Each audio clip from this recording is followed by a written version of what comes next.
저는 어제 광복에서 평화로 8.15 자전거 교수회를 시작했습니다. 광주에서 출발해서 임진각까지 돌아가는 6일간의 일정입니다. 광복 70년을 맞아서 일본의 전쟁 국가 의제에 대한 경종을 울리겠습니다. 그리고 동아시아 평화의 기원을 높이겠습니다. 또 순례단은 지금 이 시간에도 광복에서 통일로 가는 평화의 상징을 만들겠다는 연구를 담아서 힘차게 달리고 있습니다. 동학 훈토연에서 동학농원의 훈을 만났습니다. 일본 제국지 원류, 항일의 원류인 동학에서 우리는 반외세와 반봉건의 뜻을 새겼습니다. 북파 백정기 선생, 예산의 윤봉길 선생, 그리고 안중근 선생을 만나면서 그들이 이뤘던 광복의 힘을 아직까지 통일의 힘을 가지고 못하는 우리들의 처지를 성찰하고 참여할 예정입니다. 그래서 통일로 가는 힘을 더 구축 세울 예정입니다. 저 또한 국회 일정을 마치는 데는 다시 합류할 예정입니다. 이호 여사께서 통일의 의지를 담은 광복을 마치고 돌아오셨습니다. 이호 여사께서 박근혜 대통령의 계획을 말씀했습니다. 김정은 국방위원장의 초청을 언급한 것은 남북관계가 화해의 길로 가야 함을 지적한 것이라고 생각합니다. 우리는 자주 평화, 민족 대단결의 원칙, 6.15 선언과 14 합의를 다시 한번 확인해서 남북 화해의 길에 힘을 세워야 될 것이라고 생각합니다. 남북관계의 빗장을 풀기 위해서는 서로를 인정하는 관용과 한반도 평화에 대한 흔들리지 않는 국정 철학이 필요합니다. 이호에서의 이런 발언이 발걸음이 김대중 노무현 두 분 대통령에 닦아놓은 남북 화해의 큰 길이 재개통될 것이라고 저희는 확신합니다. 며칠 전 OECD 조사에 의해서 우리나라 국민 10명이 10명 중 7명은 정부를 신뢰하지 않는 것으로 됐습니다. 정부 신뢰도 조사 결과는 우리 사회가 신뢰라는 사회적 자본이 거의 고갈 상태에 드러나 있다는 반증입니다. 정부에 대한 신뢰도가 OECD 평균 41.8%보다 34%보다 낮은 34%였습니다. 조사 대상국 41개국 중에서 26위, 인도네시아, 터키, 에스토니아, 브라질보다 순위가 낮고 최하위의 정부 신뢰도를 가지고 있다는 것은 지수로 보게 된 그 자체 충격입니다. 지금 정부가 박근혜 정부가 할 일은 개혁을 가장한 개혁으로 독주하는 것이 아니라 국민의 신뢰를 정부 신뢰를 회복하기 위한 국민 소통과 그리고 국회를 찾아야 한다고 생각합니다. 민주국가의 대통령은 국민을 이길 수는 없습니다. 감사합니다. 네, 이어서 전병헌 최고위원의 발언을 듣겠습니다. 당 대표께서도 말씀하셨습니다만 금주는 광복 70주년을 맞이하는 시간입니다. 우리 뒤에 그림도 특별한 홍보위원장께서 광복 70주년 이제는 통일입니다로 바꿨습니다. 광복절을 맞을 때마다 우리 남북 통일의 문제 그리고 대일 외교의 문제가 반복적으로 이슈로 제기되고 있습니다.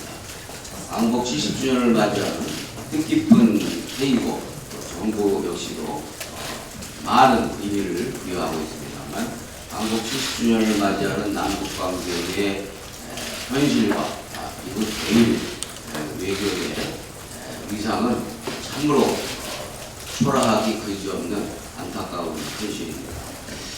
특히 광복절 전날 14일 발표될 아베 신조 일본 총리의 전 70년 방안은 4대가 담기지 않는다라는 보도가 이미 나오고 있습니다. 중국을 비롯한 전 세계 여론은 물론이고 일본의 조야에서조차도 지적하고 있는 역사적 사실에 대한 기본적인 사죄의 문제는 너무나도 당연합니다.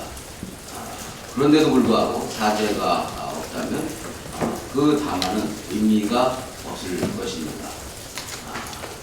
아베 총리의 담화가 역사적 사실과 사죄를 외면해서는 안 된다는 점을 분명히 지적하고 다시 한번 요구합니다. 우리 정부도 정신 차려야 합니다. 우리 정부에게도 촉구합니다. 아베 총리의 최종 결심을 지켜보겠다라고 하는 소극적인 자세에서 벗어나야 합니다. 그동안 소극적인 자세, 눈치 보기 외교는 이제 그 결과와 성적이 어떻다는 것을 이미 결실로서 나와 있습니다. 아무런 결실도 없고 성과도 없었습니다. 이제 정부는 분명한 대일 외교의 원칙을 가지고 대일 관계의 변화를 이끌어내는 주도적인 노력을 해야 할 것이라는 점을 분명히 해줍니다. 말로만 광복 70주년이라고 이야기할 것이 아니라 대일 외교에 있어서도 그리고 남북 관계에 있어서도 무엇인가 진전을 이루는 그런 70년이 되어야 할 것입니다. OECD 조사 결과 우리 국민 10명 중 7명이 정부를 신뢰하지 않는다고 합니다. 사법제도 신뢰도는 조사 대상국 42개국 가운데 네 번째입니다.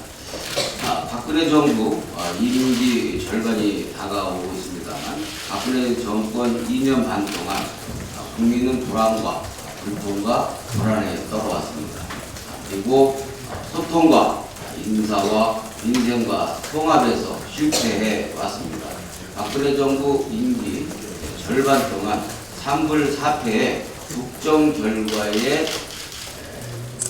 국정 결과물이 결과적으로는 국민의 불신으로 부정적으로 나타나고 있는 것입니다. 공약은 지켜지는 것이 없고 경제는 나아지는 것이 없습니다. 그런데 세월호와 메르스 사태에서 보여준 정부의 무능으로 인생은 더욱 고탄에 빠지고 있습니다.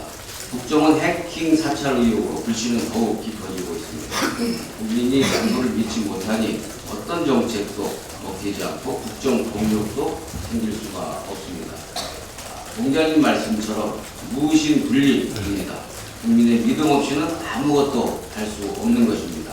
박근혜 정부가 남은 임기 후반이라도 제대로 하고자 한다면 성찰과 반성을 통해서 국민의 신뢰 회복을 최우선시하는 자세가 필요할 것이라는 점을 강조합니다. 국정원 전문가 간담회 무산에도 불구하고 끝날 때까지 끝난 게 아니라는 기조를 우리 당은 유지해 나가면서 국정원의 국민 해킹 사찰 의혹 문제에 대해서 분명하고 확실하게 끝까지 할 것입니다. 그동안 우리 당에서 제기했던 국정원 해킹 관련 의혹들이 점차 사실로 확인되어 가고 있습니다. 국정원이 특수장치를 동원해 임 과장의 위치를 추적했다는 사실이 확인되었습니다.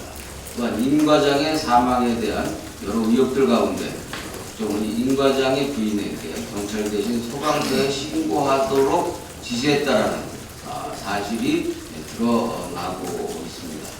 실종 수사의 권한을 가진 경찰은 그래서 현장에서 배제가 되었고 국정원이 개입된 정황이 드러나고 있습니다. 임 씨의 주변과 그리고 마티즈를 둘러싼 의혹은 더욱더 의혹을 낳고 있고 의혹은 확실해지고 있습니다. 최근 여론조사에 따르면 사망한 임 과장이 해킹을 주도했다라는 국정원 발표를 믿지 못하겠다는 의견이 58.4%, 60%에 달하고 있습니다. 우리 당이 요구한 5구 파일 공개에 찬성하는 의견은 54%나 되고 있습니다. 우리 국민들은 사건을 은폐하려는 국정원을 믿지 않고 있습니다. 진실 규명을 요구하고 있는 것입니다. 그럼에도 불구하고 정부 여당이 진실을 은폐하려는 국정원을 비호하기에 급급한 자세는 국민의 불신을 더욱더 가중시킬 뿐입니다. 우리 당은 국정원 해킹 사찰 의혹의 진실이 밝혀질 때까지 특검을 포함한 모든 수단을 동원해서 진실을 밝혀낼 것입니다. 네, 이어서 오영식 최고위원 발언이겠습니다.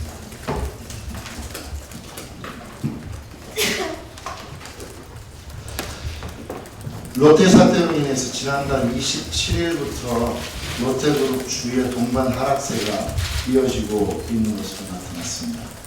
롯데그룹 계열사 가운데 롯데케미칼, 롯데칠성, 롯데하이마트, 롯데푸드 등의 지분을 보유하고 있는 국민연금은 현재 약 770억 정도의 평가 손실을 입은 것으로 이야기되고 있습니다.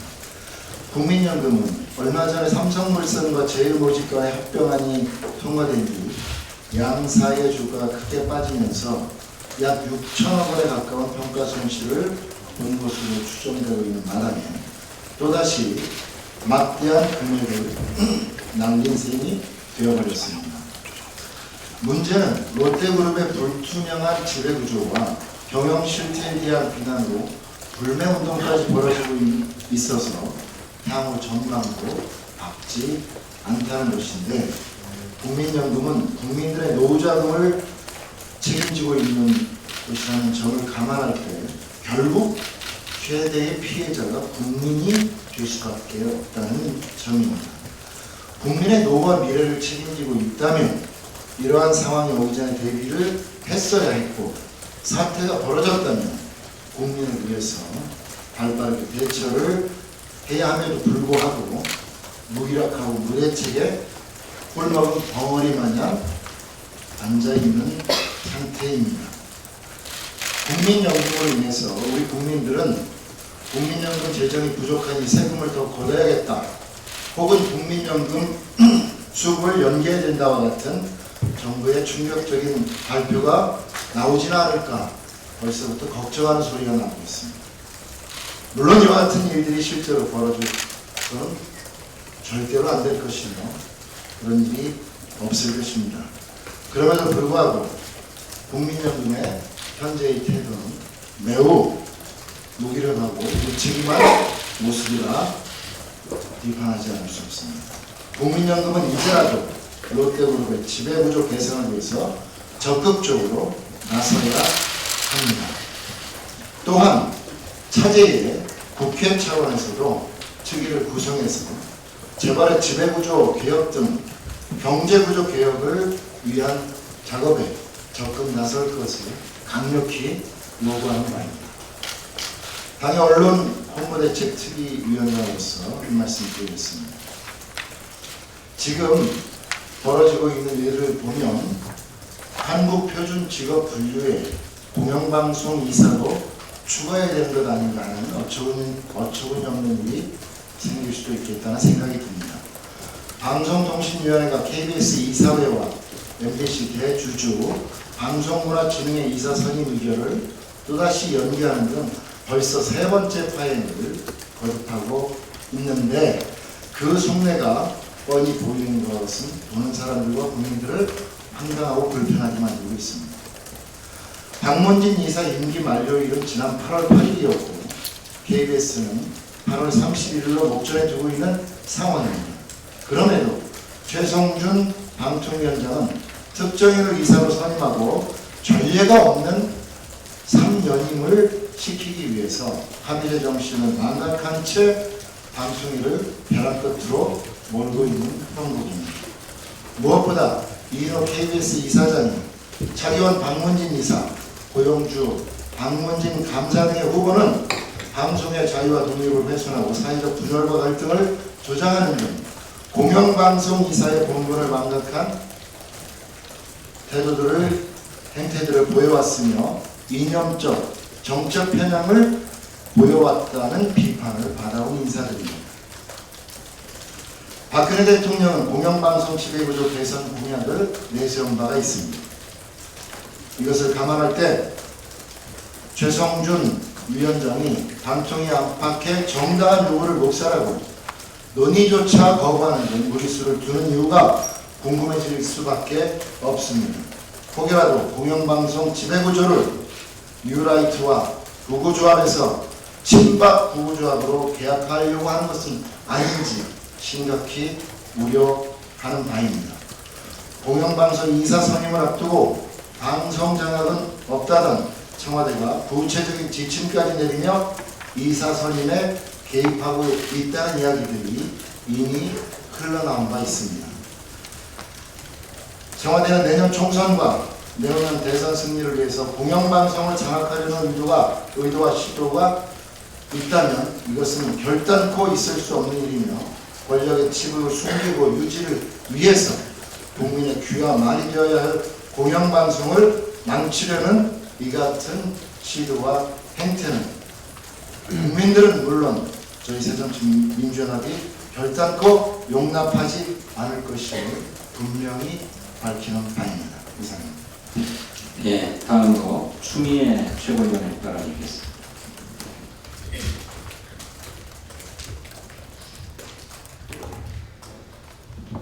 93세 외고의 이희호 여사께서 북한을 다녀오셨습니다. 광복 70주년인 올해 일찍이 국토의 분단을 상처로 안고 있으면서 이제는 민족 혼의 분담이마저 안고 있는 편국을 보고 노고의 이희호 여사님은 민족 분단의 아픔을 나라로 나서서 통일 각성을 촉구해 보고 싶다 하는 마음으로 가셨으리라 짐작이 됩니다. 그것은 마치 일찍이 김구 선생께서 마지막으로 북한을 방문하면서 분단을 막아보려 애썼던 그런 장면이 연상되는 것입니다. 그러나 남도 북도 여사님의 뜻을 제대로 알아채지 못했습니다. 그 뜻에 어떤 의미도 발견하는 노력조차 못했습니다. 후대의 역사에 한이 될 만큼 대단히 유감입니다.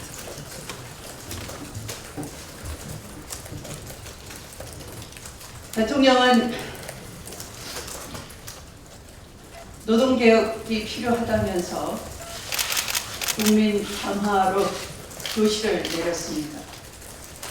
대통령이 대국민 교시를 내리자마자 새누리당은 투자에 대해서는, 재벌에 대해서는 전혀 말하지 않고 고려장 현수막을 내걸었습니다.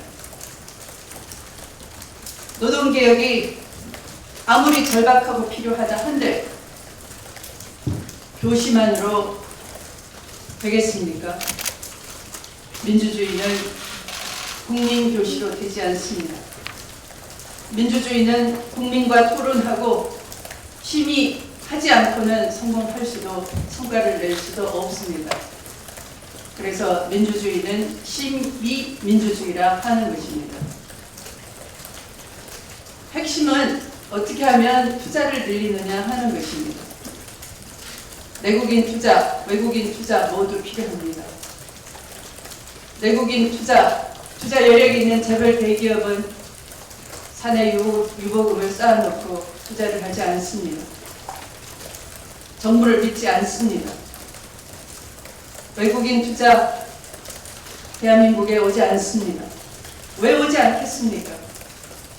사업 하나 벌이려고 하면 온갖 조건을 요구하고 공직사회 부패가 높습니다. 부패 지수가 아직도 높은 나라에 속합니다. 투명하지 않습니다. 그런 관행을 제거하려는 노력도 하지 않습니다. 기업이 제대로 법을 준수할 수 있는 상식적인 그런 나라를 만들지 않으면 외국인 투자 늘어나지 않습니다. 외국인 투자는 비정규직 숙련되지 않는 노동의 질이 낮은 나라에 절대 가지 않습니다.